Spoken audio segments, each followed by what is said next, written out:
वो तो बाकी तो उसके काम से पता चलेगा, लेकिन पार्टी ने अगर बनाया है कुछ सोच के, तो कुछ सोच के ही बनाया होगा, उनको फायदा ही लगता होगा जब भी चेंज किया होगा। और ये जो दुष्यंत चौटाला का साथ छोड़ दिया, जननायक जनता पार्टी का साथ अब नहीं रखा है, इसको कैसे देखते हो आप? गठबंधन टूट गया है, उसे कैसे ऐसा है गठबंधन जो था वो तो बहुत लेट कर दिया, वो तो 5-6 महीने में तोड़ देना चाहिए था।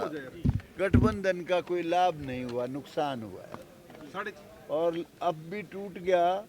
अब तो ना उसको लाभ और ना इनको लाभ, क्योंकि अब तो समय आ गया ना, 4.5 साल बीत गए, अब तो थोड़ा समय रह गया। ये तो बहुत पहले टूटना चाहिए। भाजपा के विधायक उपस्थित नहीं रहे। देखिए सुनो, कोई व्हीप नहीं थी। ऐसा है, हमारे ना तो कोई पक्ष में वोट देने से फर्क पड़े था, ना विपक्ष में वोट देने से फर्क पड़ा था। 48 मेंबर थे, ना हमारे को किसी ने वोट देने के लिए कहा, ना किसी ने हमारे को ना के लिए कहा। हम आए थे, हम वोट देते तो किसी ने मांगा नहीं, हम खिलाफ देते तो किसी ने कहा नहीं, तो इसलिए हमने एब्सटेन कर लिया। कोई विशेष बात नहीं थी, ये लंबी चौड़ी बात थी नहीं। लेकिन आज रैली है वहाँ पे हिसार में, लेकिन आप वहाँ पे गए नहीं।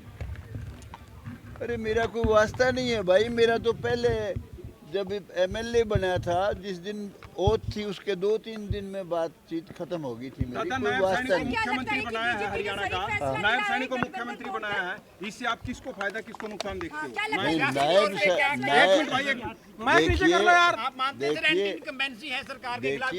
नहीं, देखिए ऐसा है, एंटी इनकम्बेंसी तो स्वाभाविक है, क्योंकि 9.5 साल हो गए।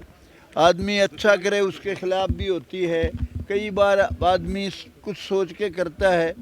मेरी सोच तो केवल यही है कि जो मनोहर लाल खट्टर जी ने काम किए थे, कई काम बड़े ऐतिहासिक काम थे, बड़े अच्छे काम थे। मेरिट पे नौकरियां थी, जो बच्चे बदमाशी करते थे वो पढ़ने लग गए थे, और कॉलोनियाँ रेगुलराइज करी लीगल, वो बहुत ऐतिहासिक फैसला था जिस तरीके से की।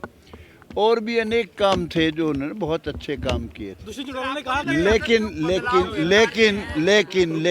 लेकिन ऐसा है, अब जैसे कुछ चीज़ें ऐसी थी, अब ऑनलाइन पॉलिसी थी, अगर ये मास्टरों तक रहती, टीचर्स तक रहती तो बहुत अच्छा था। ऑनलाइन पॉलिसी बहुत डैमेजिंग थी सरकार के लिए, नुकसानदायक थी। एक जेई बदमाशी कर रहा है, एक क्लर्क बदमाशी कर रहा है, एक एसडीओ बदमाशी कर रहा है, एक एमएलए उसका ट्रांसफ़र नहीं करा सकता।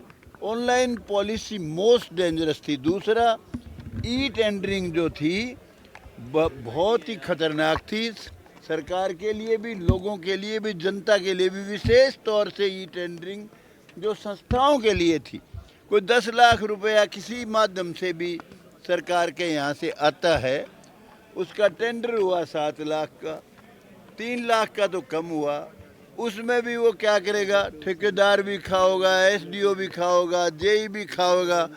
तो वो ई टेंडरिंग बहुत घातक थी, मेरी समझ के मुताबिक बता रहा हूँ।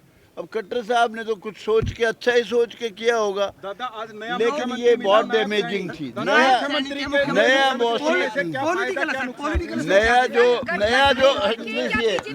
नया जो बना है नायब सैनी, बहुत अच्छा लड़का है, मेरी शुभकामनाएं उसके साथ है, भगवान उसको कामयाबी दे। और जो त्रुटि रहेगी जिसकी वजह से खट्टर साहब चले गए, वो त्रुटि वो दोहराए ना। ई टेंडरिंग को फौरन ख़त्म करे विशेष तौर से संस्थाओं में, और ऑनलाइन टीचर्स को छोड़ के ख़त्म कर दे। और जो भी भ्रष्टाचार हर राज्य में होता है, कोई म्यूनसिपल कमेटीज में, सड़कों में है, पता नहीं कहाँ कहाँ है, वो सारा खत्म करना चाहिए। दुष्यंत चौटाला ने कहा, सीट बंटवारा नहीं हुआ, और मेरी कुर्सी भी गई, साथ में मनोहर लाल की भी गई, अनिल विज की भी गई। देखिए, अनिल विज ने तो खुद ओथ नहीं ली। अनिल विज जो है वो आज लेना चाहे आज ले ले, वो उसकी कोई कुर्सी गई नहीं है। और खट्टर साहब भी जो गए हैं यहाँ से, उनका पूरा प्रभाव यहाँ है, अभी भी सरकार में भी है, और नायब सैनी उनका ही खास आदमी है। और उसके अलावा अब जो उनको जिम्मेवारी मिलेगी वो भी बड़ी जिम्मेवारी मिलेगी। खट्टर साहब का कोई ऐसा नहीं कि कोई दूध की मक्खी की तरह से फेंक दिया हो, ऐसा कुछ नहीं है। और जहाँ तक इसकी दुष्यंत चौटाला की बात है, देखिए वो बहुत काला दिन था जिस दिन बीजेपी ने समझौता किया, उसको 14 मंत्रालय दे दिए। बहुत खतरनाक नुकसान हुआ है बीजेपी को, और अब पीछा छुटा लिया, उसने खुद भी छुटा लिया, आप भी, इनने भी छुटा लिया, तो वो बहुत ही अच्छा हुआ है। लेकिन इट इज़ वेरी लेट। जो लाभ होना चाहिए, सही लाभ, वो लाभ नहीं, लेकिन लाभ होगा इससे। Okay okay okay.